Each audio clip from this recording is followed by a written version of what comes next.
என்னுடைய பெயர் கண்ணன். காயல் ஆறுமுனேரி பள்ளியில் ஓவிய ஆசிரியராக இருக்கேன். கடந்த ஆண்டு வந்திருந்தேன். கேள்வி நேரம் வரும்போது மிக சிறப்பாக முறையாக இருந்துச்சு. நான் கேள்வி எதுவும் கேட்கல. இப்போ என்னுடைய ஒரு தாக்கம் என்ன அப்படின்னு சொன்னால், கலப்படம் அது மிகப்பெரிய ஒரு சமுதாய புற்றீசலாக மாறிட்டு. கலப்படம் எதை எடுத்தாலும் கலப்படமாக இருக்குது. அதை வாங்கி விற்கிறாங்க. அப்போது நாம் அதை தடை பண்ணணும். அதுக்கு நாம் என்ன செய்யணும்? ஒவ்வொருத்தரும் ஒரு சிந்தனையோடு அதை செயல்படுத்த நாம் முனைப்பாக இருக்கணும். கேரி பேக், அதாவது நெகிழிப்பை, அது கூட நம்ம சுற்றியும் நம்ம ஊரை விட்டு வெளியில் போயாச்சுன்னா அந்த கேரி பேக் தட்டுற இடமெல்லாம் ரொம்ப படுபாதாளத்துக்கு போயிடுவோமோ அப்படிங்கிற ஒரு பயத்தை ஏற்படுத்துது. கலப்படத்தினால நம்ம மருத்துவம் ஒரு ஹாஸ்பிட்டலுக்கு போகிறோம், நிறைய அங்கே மக்களை பார்க்குறோம், நிறைய புது புது வியாதிகள் வருது. அதுவும் மனதை ரொம்ப தாக்குது. அப்போ அந்த கலப்படம், இப்போ மிளகு எடுத்துட்டான்னா அதில் பப்பாளி விதை, பால் வெள்ளையாக இருக்கிறதுக்காக அதில் ஒரு கெமிக்கல் சேர்க்குறாங்களாம். அப்புறம் மாம்பழம் கல் வச்சு பழுக்க வைக்கிறாங்க. இப்படி எது எடுத்துக்கிட்டாலும் கலப்படமாக இருக்குது. அதனுடைய தாக்கம் என்னை ஹாஸ்பிட்டலில் போய் பார்க்கும்போது கண்ணீர் வர வைக்குது. அவங்களுடைய நிலைப்பாடு என்ன? குடும்ப தலைவர் சிறிய வயசுலேயே இறந்து போயிடுறார். ரொம்ப வேதனைப்படக்கூடிய ஒரு விஷயமா இருக்குது. சிறிய வயதிலேயே, முன்னாடி நான் சின்ன பையன்லாம் இருக்கும்போது 100 வயசு 120 வயசு பெரியவங்க இறந்துட்டு போவாங்க. அது இறப்புங்கிறது எல்லாத்துக்கும் பொதுவானது. அது போகலாம், தப்பு இல்லை. ஆனால் சிறு வயதிலே பிள்ளைகளை எல்லாம் விட்டு மரித்து போகிறார்கள். அது வேதனைக்குரிய ஒரு விஷயமா இருக்குது. காரணம் என்னென்னு ஆராய்ந்து பார்த்தா கலப்படம். அது குறித்து ஐயா கொஞ்சம் தெளிவுபடுத்தணும்னு கேட்டுக்கிறேன். ஒரு வணிகம் எப்படி செய்ய வேண்டும் என்று சில விதிகள் இஸ்லாத்தினுடைய பார்வையிலே கேட்குறனால நான் அதுக்கு பதில் சொல்கிறேன். நான் புத்தகமே எழுதியிருக்கேன். வணிக ஒழுங்குகள்னு ஒரு புக்கு எழுதியிருக்கேன். வணிக ஒழுங்குகள், எத்திக்ஸ் ஆஃப் தி பிஸ்னஸ் ஒரு புக்கு எழுதியிருக்கேன். அதில் நீங்கள் சொல்கிற விஷயங்களையும் எழுதியிருக்கேன். கலப்படம் மட்டும் இல்லை, அதோட தொடர்புடைய எத்தனையோ விஷயங்கள் இருக்குது. பதுக்கல், அதோட தொடர்புடைய விஷயந்தான். பதுக்கல், கொள்ளை லாபம் அடித்தல், ஏகபோகம் இல்லையா? இப்படி எத்தனையோ விஷயங்கள் வியாபாரத்தில் நடக்கக்கூடிய விஷயங்கள். இவை எல்லாவற்றிற்கும் அடிப்படையான காரணம் என்ன? அதை நோக்கித்தான் நாம் போக வேண்டும். ஒன்று, தனி மனிதனுடைய பேராசை தான். தனி மனிதன் குறுக்கு வழியில் சம்பாதிக்க வேண்டும் என்ற ஒரு உணர்வு தான் அவனை இந்த நிலைக்கு அவனை இட்டு செல்கிறது. பிறருடைய நலத்தை பற்றி அவனுக்கு எந்த கவலையும் இல்லை. பிறர் அழிந்து போவதை பற்றி எனக்கு கவலை இல்லை. இப்போ போதைப் பொருள் ஏன் வைக்கிறான்? இதே காரணம்தான். குறைஞ்ச உழைப்பில், குறைஞ்ச முதலீட்டில் ஒரு பெரிய அளவில் சம்பாதிச்சிடணும். எந்த சமுதாயம், இந்த இளைஞர்கள் கெட்டு போனாலும் சரி, இந்த சமுதாயம் அழிந்து போனாலும் சரி, அவனுக்கு அதை பற்றி கவலை இல்லை. ஆகவே கொஞ்சம் கூட மனிதநேய உணர்வும் அவனிடத்தில் இல்லை. அவனிடத்தில் மனசாட்சியும் இல்லை. அவனிடத்தில் இறைவனை பற்றிய அச்சமும் இல்லை. எதுவுமே அவன்கிட்ட இல்லை. அவன் முன்னால் இருக்கிற ஒன்று பணம் பணம் பணம். அதான் காசை தான் கடவுளடா, அதான் அவனுக்கு. அதான் கடவுளே அதான். ஆக இது தனி மனிதனை எந்த தீமையும் அகற்றுவதற்கு இஸ்லாம் 2 வழிமுறைகளை சொல்லுகிறது. ஒன்று, தனி மனிதனை திருத்துவது.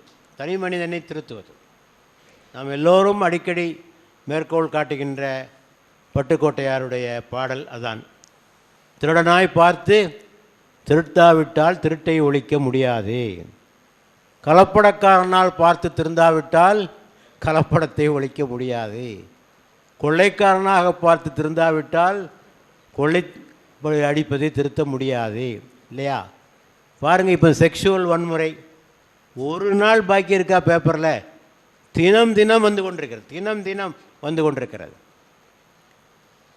ஆசிரியர்கள் மாணவிகளை பாலியல் வன்முறை செய்கிறார்கள். தன்னிடத்தில் படிக்கின்ற மாணவிகளை பாலியல் செய்கிறார்கள்.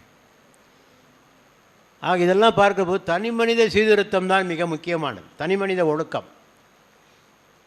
ஆக தனி மனிதர்களை திருத்துவதில் தான் இந்த பிரச்சனைகளுக்கான தீர்வினுடைய ஆரம்பம். அதுதான் முழுசும் நான் சொல்லலை, அதற்கான ஆரம்பம் அங்கே தான் இருக்குது. ஆனால் அதை பற்றி யாராவது பேசுகிறாங்களா? தனி மனித ஒழுக்கத்தை பற்றி யாராவது பேசுகிறார்களா? நம்முடைய பள்ளிக்கூடங்களில் அதை பற்றி சொல்லிக் கொடுக்குறோமா? நம்முடைய வீடுகளில் நமது குழந்தைகளுக்கு அதை பற்றி சொல்லிக் கொடுக்குறோமா?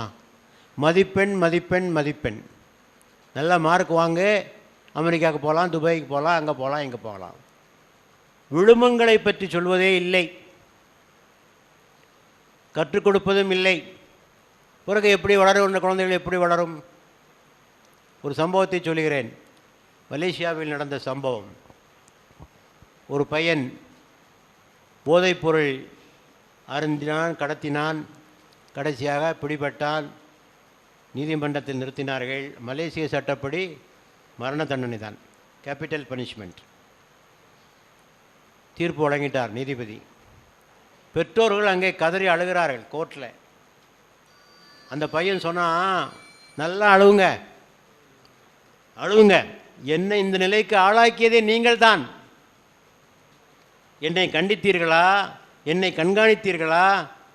நீங்கள் பாட்டு காலைல ஆஃபீஸுக்கு போவீங்க, ராத்திரி ஆஃபீஸுக்குலேருந்து வருவீங்க, நான் தூங்கிடுவேன், நீங்களும் தூங்கி, நான் என்ன செய்ய உங்களுக்கு தெரியுமா? உங்களுக்கு எதுவுமே கட்டுப்பாடு இல்லாமல் நான் வளர்ந்தேன், கண்டவர்களோடு பழகினேன். அதுதான் என்னை இந்த முடிவு கொண்டு விட்டுருக்கு. ஆக அழ வேண்டியவர்கள் நீங்கள் தான், நான் அல்ல, நீங்கள் தான் அழணும். ஆக இது சமுதாயத்தினுடைய பொறுப்பு இருக்கிறது.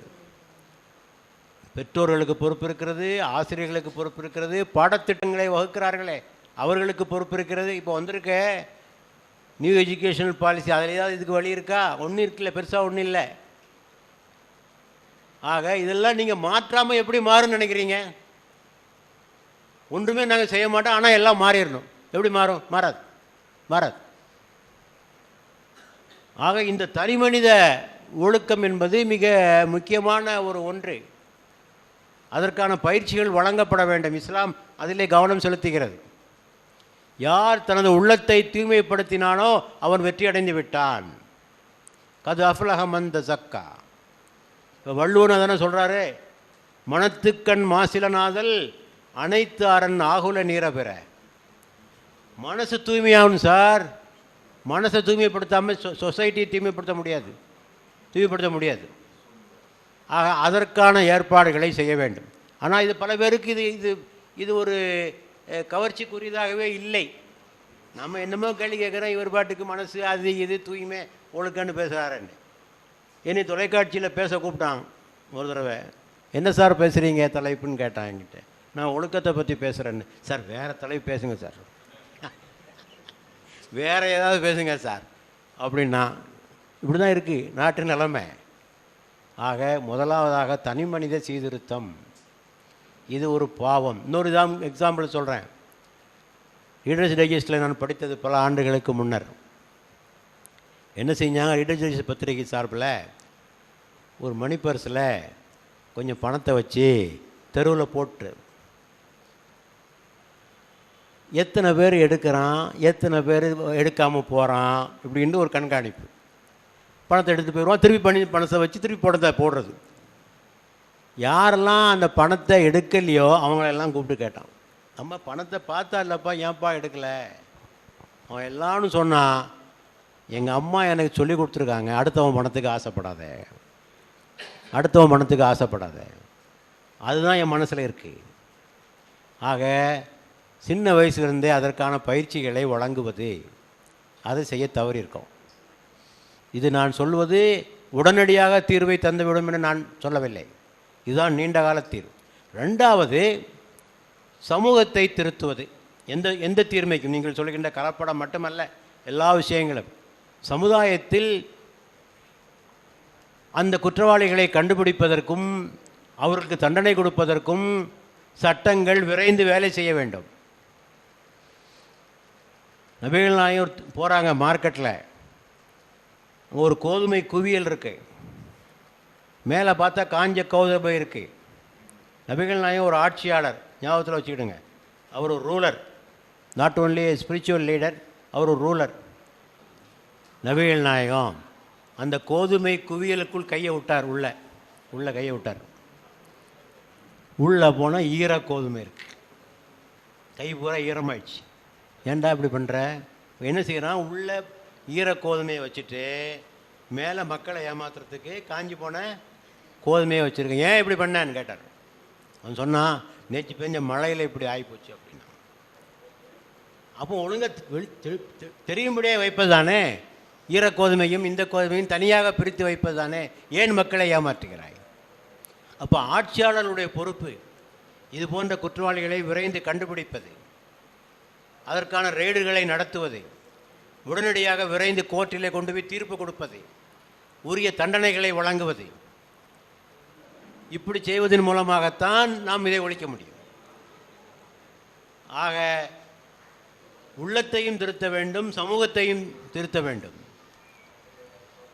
இந்த ரெண்டையும் ஒரு சேர செய்கிற போது தான் இவற்றையெல்லாம் மாற்ற முடியும்.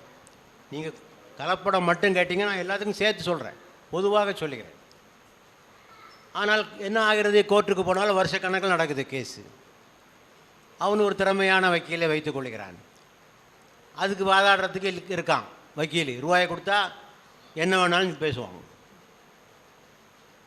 மனசாட்சியை கலத்தி வைத்து விட்டு வாதம் பேசுகின்ற வக்கீல்கள் ஏராளம் இருக்காங்களா இல்லையா? அப்போ அவன் விலைக்கு போயிட்டான் இல்லையா? இந்த நிலைமைகளில் மாற்றம் வரணும். நல்ல மனிதர்களை உருவாக்க வேண்டும், நல்ல சமுதாயத்தை உருவாக்க வேண்டும், சட்டங்கள் விரைந்து செயல்பட வேண்டும். அதன் மூலமாகத்தான் இந்த மாற்றத்தை கொண்டு வர முடியும். அன்புக்குரிய நேயர்களே, உங்களுக்கு ஒரு வேண்டுகோள். இந்த நிகழ்ச்சியில் நீங்கள் கேள்வி கேட்க விரும்பினால் உங்கள் கேள்விகளை கீழ்கண்ட தொலைபேசிக்கு வாட்ஸ்அப் மூலமாக நீங்கள் அனுப்பி வையுங்கள். தெளிவாகவும் சுருக்கமாகவும் எழுதி அனுப்ப வேண்டும். நீண்ட பத்தியை நீங்கள் எழுதினால் எங்களுக்கு சிரமமாக இருக்கும். தெளிவான முறையில் சுருக்கமாக அனுப்புங்கள். ஒரே ஒரு நிபந்தனை, முஸ்லீம் அல்லாதவர்கள் மட்டும்தான் கேள்வி கேட்க வேண்டும். முஸ்லீம்களுக்கு கேள்வி கேட்பதற்கு வேறு பல வாய்ப்புகள் இருக்கின்றன. பள்ளி வாயிலில் கேட்டுக்கொள்ளலாம், இமாம்களை சந்தித்து கேட்டுக்கொள்ளலாம். ஆகவே இந்த இடம் முஸ்லீம் அல்லாதவர்களுக்கானதே. ஆகவே முஸ்லீம் அல்லாத சகோதரர்கள் உங்கள் கேள்விகளை எழுதி அனுப்புமாறு அன்புடன் கேட்டுக்கொள்கிறோம்.